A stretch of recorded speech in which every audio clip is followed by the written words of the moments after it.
Welcome to Read Between the Lines, a book podcast. I am your host, Molly Southgate, and today I'm interviewing Mary Robinette Kowal. How are you doing today? I'm doing really well, thank you. How about you? I'm doing pretty good. I'm excited for this interview. All right. Excellent. So, can you tell me about what you've written? Sure. So I've written a bunch of novels and short stories. The thing that is most recent is my Lady Astronaut novels. In these, I describe them as Apollo-era science fiction that's women-centered. So I slam an asteroid into the Earth in 1952 and kick off the space race at a time when computers were still women. So if you want to send a computer into space, you had to send a woman. That is an amazing premise. I think I definitely have to read these books. One of my questions actually kind of feeds into that. So what inspired you to write about Lady Astronauts? I was born in 1969. So when Apollo, the moon missions. And my parents are very proud of the fact that I was able to sit up, but I don't really start remembering the space program, even though I was conscious for some of the missions leading up to that. I don't really start remembering it until Sally Ride goes up. Like I saw the shuttle. I mean, I didn't see it the first, but I remember what a big deal that was. But when I really start paying attention to it is when Sally Ride goes up. And so for me, most of my conscious awareness of astronauts has been with women going into space. But the more I kind of looked at it and got into it, the more I realized how many women should have already been up and how rare they still are, to have women in space. So a lot of times I think that I write about things that I want to do but can't. I would love to be an astronaut. I'm not even remotely qualified. Oh, yeah. I feel like that's, like, everyone, at least a little bit, thinks that being an astronaut would be awesome. Yeah. Although I know people who don't want to leave the planet, and I'm like, why wouldn't you want to do that? I know, it would be amazing. I mean, there would be so many less annoying people. Yeah. Well, that would be my reason, at least. But, yeah. Yeah. So, you are also a professional puppeteer, which is so cool. And actually, today I was looking through, I was like on your website and everything, and you did this one show. I can't remember what it was called, but it was like this kids show. I used to watch that when I was a kid. And my parents were like, you were obsessed with LazyTown. That was what it was. Yeah. Yeah, I was an assistant puppeteer in LazyTown. So what that means is that I was mostly doing the hands of characters. So I was like, it's what's called live handing or right handing. So these are characters like Ziggy from LazyTown has live hands. The mayor has live hands, and those are basically a person's hands and gloves. And you have to think, the goal is to try to think with the same mind that the principal puppeteer is thinking with, so that it's just one character. And I absolutely love doing that kind of thing. It is the closest I think that I come to experiencing what telepathy is like, because there's no verbal communication between us. It's all just feeling it and trying to intuit what this character would do in this moment. That sounds so cool. It's really cool. Yeah. So with that, did you feel like that has influenced your writing in any way? Like like your career as a puppeteer?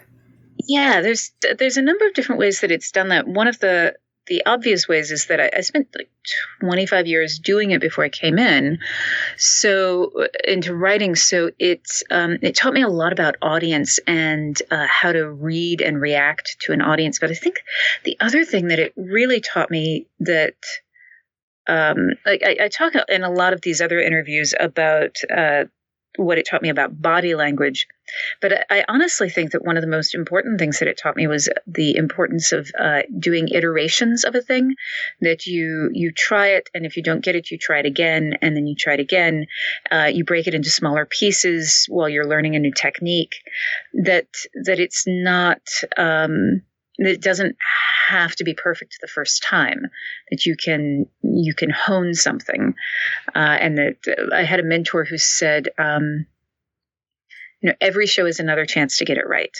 And what he meant was, when you mess up on stage, you can't dwell on the fact that you messed up. You've got another show. That's another chance to get it right.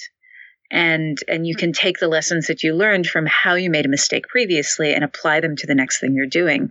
And that has been just invaluable to everything that I've done since then. Yeah, that's such a beautiful lesson. I had someone on here and she said about writing that if after 5 years you look back and you still think the writing you wrote 5 years ago is really good, there's something wrong, because that means you haven't grown or changed, or like if your writing then is not better than what you wrote. Yeah. So I love that. I agree with that. And at the same time, I also think that it is okay to look back at something that you've written in the past and go, oh, you know what? There's some good pieces here. Yes. Because I think that we a lot of times think that we have to disdain our own work. And I think that it's fine to look at something and go, oh, I could have done that better. But I also think that we should celebrate the things that we got right, which was another thing my mentor said. Peter Hart was my mentor at the Center for Puppetry Arts in Atlanta. He said, you always want to shoot for 100%, but learn to be happy with 80%. And it's like, yeah, having 80% of a thing right, it's like, yeah, you that's definitely a passing grade. So, and I think that a lot of times what we tend to do is we dwell on that 20% and think that something is a failure because of that. And it's like, no, it was not a failure. We did 80% accurate. I think I want your mentor now, because this sounds amazing. He was great. And then, the next time you try to get something right, it's like, okay, well, I've got this 80% right, so I'm going to try for 100%. And if I get 80% of that thing that I had gotten wrong previously, that edges me closer to getting it right each time, each iteration. Yeah. And so you do puppetry, you write, you do voice acting. Do you feel like all of these kind of feed into each other and just into forms of storytelling? Yes, that is exactly the way I think about my career, that I am a storyteller and that I just have a bunch of different mediums. And for me, it is all about the space between the storyteller and the audience. There's, and puppets are, and books too, great examples, all of them are. But there's a thing that happens where it's like, I have a story in my head, and I put it down on paper, and I hand it to you, and you read the story, and you get images in your head. And some of those images overlap with the things that I had in my head, and some of them don't. But there's this story that exists in the space between us that is unique. And it is a story that is specific to you as an audience member, because you brought part of yourself into that story.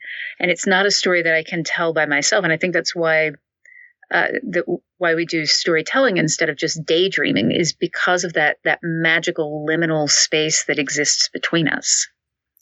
Definitely. And as an actress too, I find that like when I'm working with other people, like it's different just doing like a monologue, or you can't do a one-sided scene by yourself alone in a room. Yeah. But yeah, exactly. When you have other people, you can play off of them, and it really creates magic, like you were talking right. about. Yeah. So when I was doing puppet tours, I toured with a show called Sleeping Beauty, and it was a pre-recorded show, which meant that all of the dialogue was pre-recorded. And so the timing of the show was exactly the same every single show. The delivery of the lines was exactly the same every single show. The thing that differed was the body language of the puppets and the audience. And the difference that an audience makes is so huge. Some days we would have fantastic shows, and it wasn't because we were funnier with our delivery of the lines. Like, body language could do a lot. There were some lines, it's like, if I move at this point, I get a laugh, and if I don't do it, I do not get a laugh. But for the most part, it was all about the energy that the audience brought into the room. And that is something that is, I think, so special, and it really is an extraordinary gift that audiences bring when they come to a show is their trust and their interest. Mm-hmm. Yeah, I know I've been in some shows before, and sometimes the audience would be all people who did not know what we were talking about. And we would sit in there and it would feel like we were falling apart, but the show was still really good. Yeah. So, like, we would have to bring in, like, my parents, or people would be like, hey, you laugh a lot. Come in and just kind of amp up the energy, because this show is tanking because we don't have the proper audience. Yeah. One of my memories from high school or junior high, I can't remember which. I was in a teen improv group, and they sent us to a retirement home, and normally we played and it was great. And I remember arriving, and we had been doing the show and we weren't getting a lot of reaction. And this voice from the audience said, "When are they going to start?" And it was the most demoralizing thing.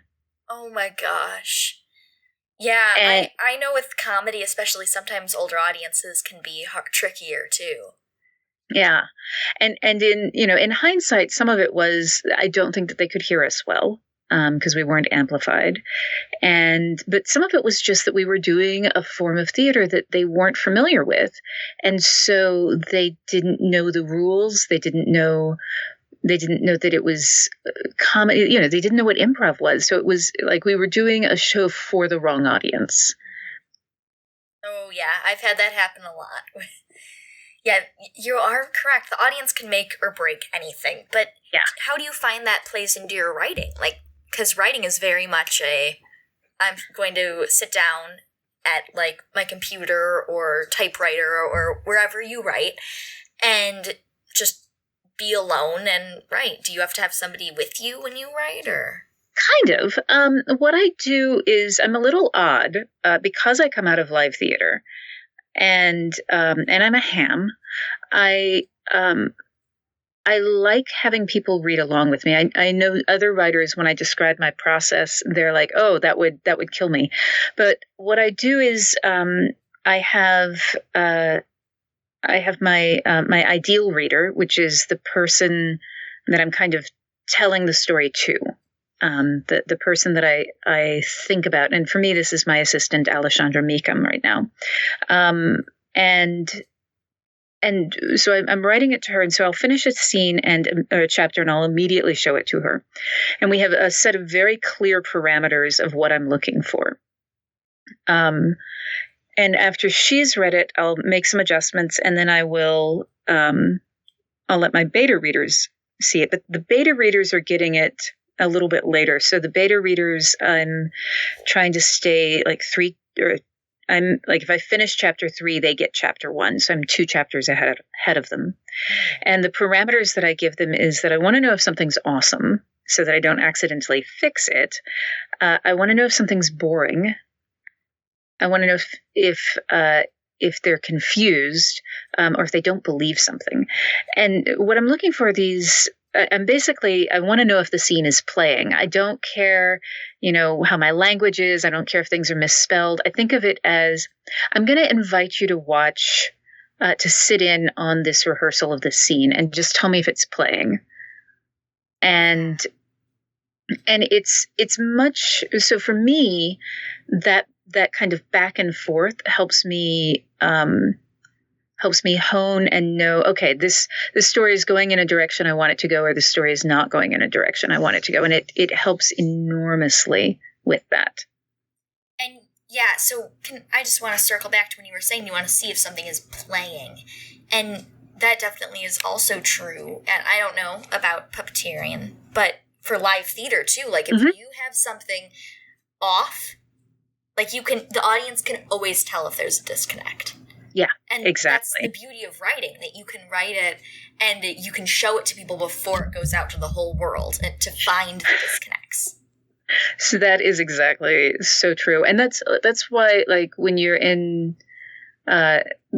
doing theater, when you have the opportunity to do dress rehearsal, there's the stumble through, and then there's the dress rehearsal, and then in Broadway, that's one of the reasons that they do previews, is so that they can get it up on its feet and see how real audiences react. There's the invited dress. All of these things are designed to give you that feedback loop from the audience.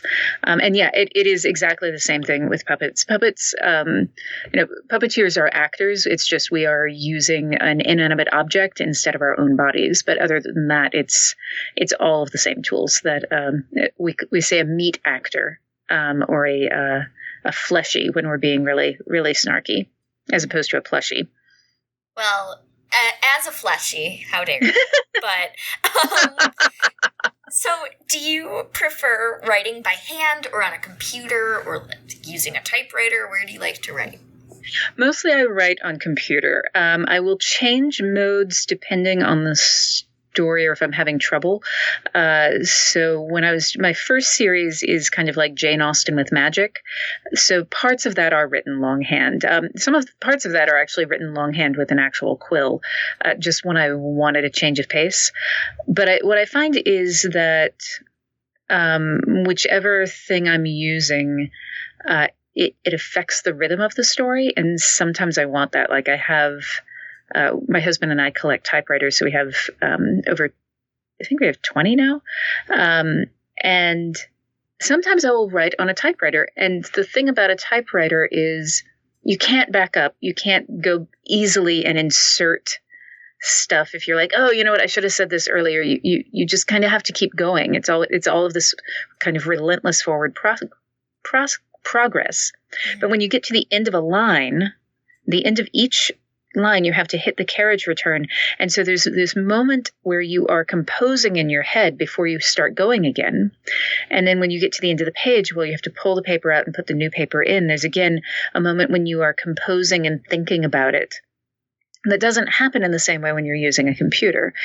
Likewise with writing, by longhand, I am writing slower than I can think. So my sentences tend to be longer and more complex. And that was particularly true when I used a quill pen, because I had to dip, and I could get about 4 lines of text before I had to dip again.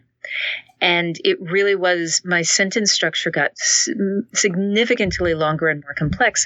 But I also found that I was losing a little bit of the coherence, the overall coherence of the scene, that I had a little bit more repetition because it was harder to scan back through what I had written already.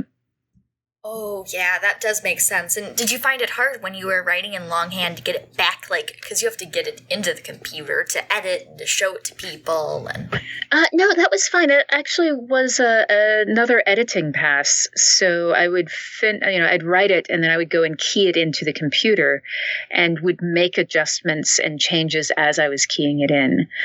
When I started writing, way back in the dawn of time, we had a computer from when I was really little or young.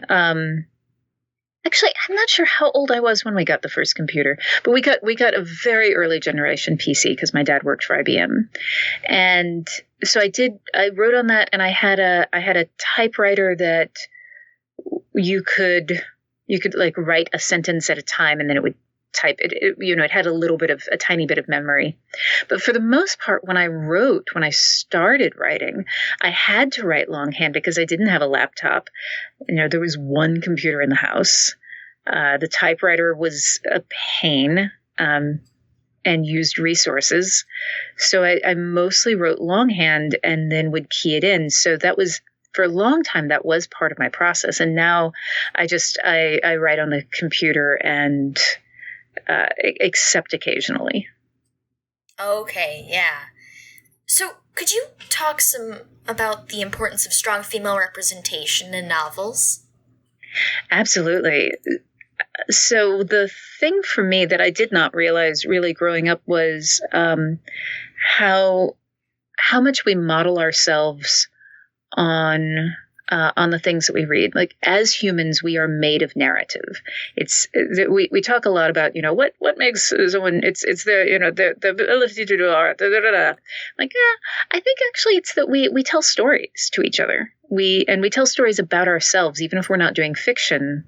The part of our day that we choose to present to someone else is a form of narrative structure.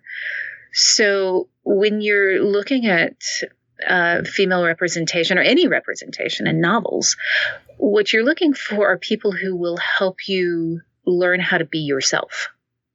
And so if you only see one form of representation of women, then that only teaches you, like one way to be.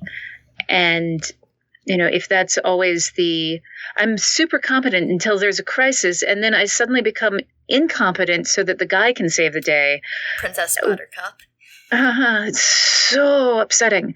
Then that teaches you a thing that you internalize and you carry with you, and you don't mean to. It just these layers accrete over time. So for me, what I want is the thing, one of the people, I guess, that I'm writing for is a younger version of myself. It's like, what did I need to read? I'm writing for adults, but it's like, what do I need to see in a book? What did I need to see in a book? A lot of times I'm writing stuff that is including lessons that I've learned very painfully, and trying to give someone else a roadmap for, this is how it can be. Like, here is the situation that I encountered, but with my character making a better choice. Yeah. And you were saying it's like a roadmap. Writing very much is a roadmap for the people reading it. Like, even if it's fiction especially, I personally think, because of it can't be a story without some type of moral in it. At least I believe that. Yeah, well, and I think the thing is that, like, even if my thing is that I don't think that every story has to have, like, a purpose, but I do think that authors will unintentionally include the things that they're thinking about. And so if they don't think about it consciously, then what they wind up with is something that is either regurgitating something that they've already seen, or that is not doing a good job of exploring and examining the thing that is in their mind, or that is putting pieces on the table that they didn't intend because they aren't thinking about it. And then the reader, even if the author is like, this is just going to be a fun romp, the reader, that's all, the only thing this is here for is just to be fun for the reader. The reader then comes in and will look for meaning. It's something that we also tend to do. I think it's not just that we are made of narrative, but that we also have an urge to fill the void. And so if you leave a void, if you leave a blank space there, the reader will fill it in. And so I feel like part of good writing is to examine things consciously so that you aren't putting stuff in your fiction by accident. I mean, you're still going to be you're minimizing the things that you put in your fiction that are accidental. Yeah, definitely. And I also think that off of that, with the writing, if it didn't have some sort of lesson that was learned, even if it's not like overt in any way, but like as something that the author was thinking about, then there would be no story at all. Because it would there would be no conflict, though. Well, we may be using our words differently here. So I think, for me, there's a difference between, the lesson of the story and the thing that the author is thinking about. So the moral of the story is, here's a thing that I'm thinking about, and this is the right answer. And what I prefer with my own fiction, with fiction that I read, is here is a thing that I'm thinking about, and here's a whole bunch of different things that are, that go with that thought that I'm considering. What do you think about it? And then hand it to a reader. Yes. That's what I was meaning. I think I was speaking in a strange way. That is definitely what I meant. Yeah. Okay, great. I was like, I think we're just using a word in a different way. Because, yes, it would be just like a normal, like a little kid's, like an early reader book. Right. Otherwise. But I was saying that it needs to have that sort of element of, this is what I'm thinking about, these are different answers for it. Because otherwise, it would just be a book with no answers. Yes, exactly. And I think that letting people go, this is the thing that fits me. And frequently, there are things where I do have a strong point of view that, it's like, here's a thing that I think. And that'll express in the fiction. But I think that I'm doing the reader a disservice if I do not include, and the story, I think I'm doing the story a disservice if I don't include, other options. It's the difference between, a standing on your soapbox and having a conversation. One of them is a lecture, and who wants to pick up a book for a lecture, and the other is a sharing and conversation, and that's interesting to engage in. Definitely. So what interested you about writing? Like, did you start it when you were a little kid, or? So I don't fully remember a time that I was not writing. Like the first thing that I know that I wrote was in kindergarten. I still have a copy of it. It was a story I wrote for my mom for Mother's Day about a spaceship and that was built like an iris. And I wrote through high school and into college. My mom sent me to a summer writing camp when I was in junior high or high school. And it was, there's not a time that I remember, as I say, not doing that. It was one of those kids who wanted to do everything. And then when I started doing puppetry, I stopped writing, kind of tapered off, which in hindsight realized was because I was getting my creative jollies from theater instead of from writing. But then I had a puppet injury and was out for about 2 years. And during that time started writing a serial for my niece and nephew who were in China at the time, and remembered that, I really enjoyed doing this. I forgot how much I like writing. And so started digging in and pursuing it, and here we are. Yeah. What was the serial about? So it's not a serial I would write today, but it was it's called Journey to the East, and it was a spin on Monkey King story. Monkey King is one of the most famous folk heroes in China, and there's this massive novel that's I can't remember how old it is, several hundred years old, called Journey to the West. So the title was a play on that. And it was about these two American kids who were in China because their dad was working for the embassy, and they get caught up in this supernatural tale with the Monkey King and the White Bone Demon. And it was, it was about a bunch of, I was trying to give them something that would help them learn a little bit more about where they were living, and give us something to talk about. But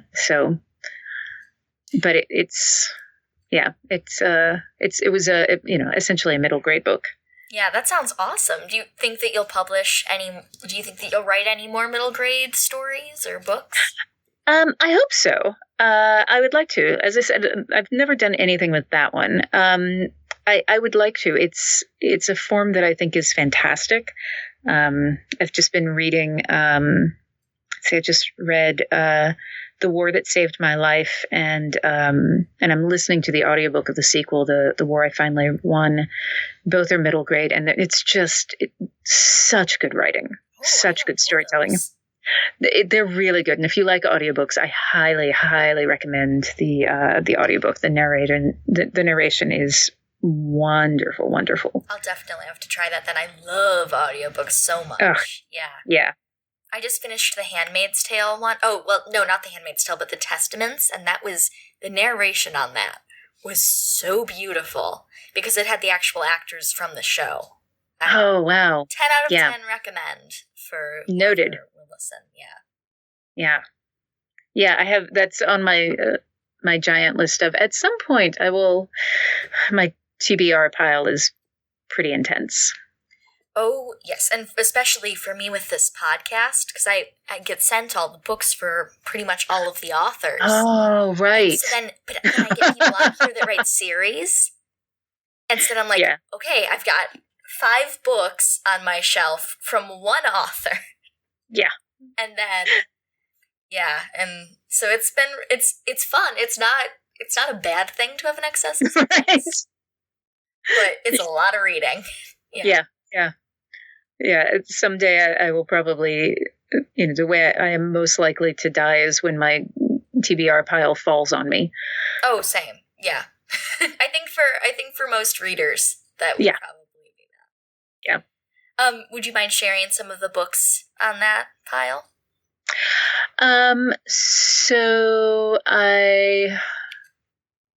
What are some of the books that I have not had time to read yet? There's so many of them.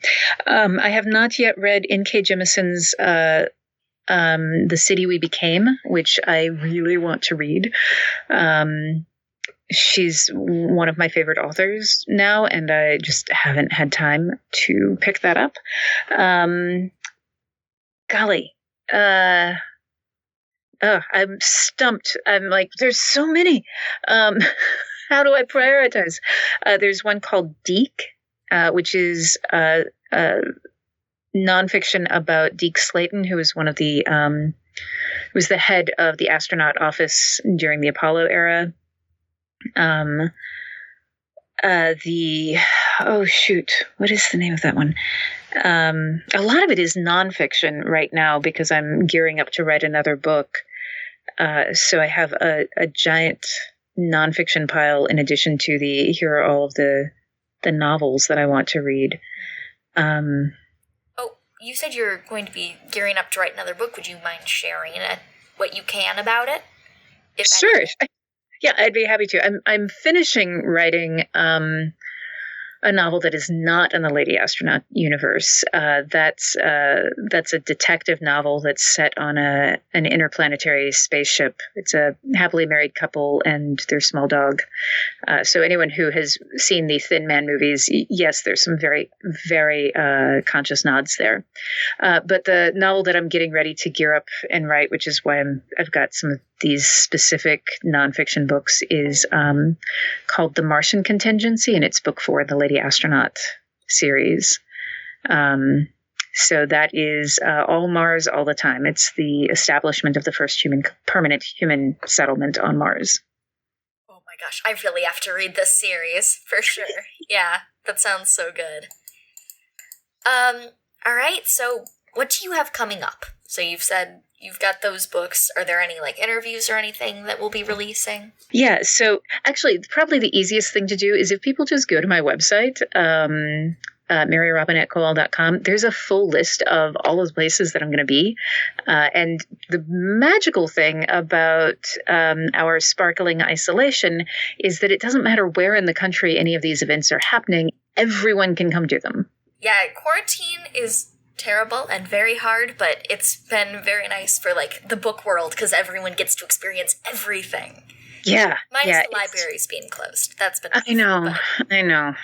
Although the Nashville library has a great thing where they have curbside pickup, so you can check stuff out online and then drive up and they will put the books in your trunk.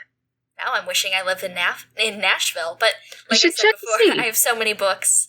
Right, I know there's that. Yeah. All right. Well, did you have any final thoughts or anything you want to add? I don't think so. You have been a delightful host. Thank you. You have been an excellent interviewee. Thank you. Well, thank you. All right. For Read Between the Lines, my name is Molly Southgate. I'm Mary Robinette Kowal.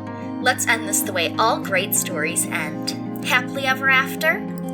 The end. Thank you for listening to Read Between the Lines, a book podcast. This episode is hosted by Molly Southgate. It is edited by Rob Southgate and produced by Southgate Media Group. You can get in touch with the show at readbetweenthelines@gmail.com, or you can send us a voicemail at 708-887-9473. That was 708-887-9473. You can also find us on Instagram at Read Between the Lines Podcast. Thank you so much for listening.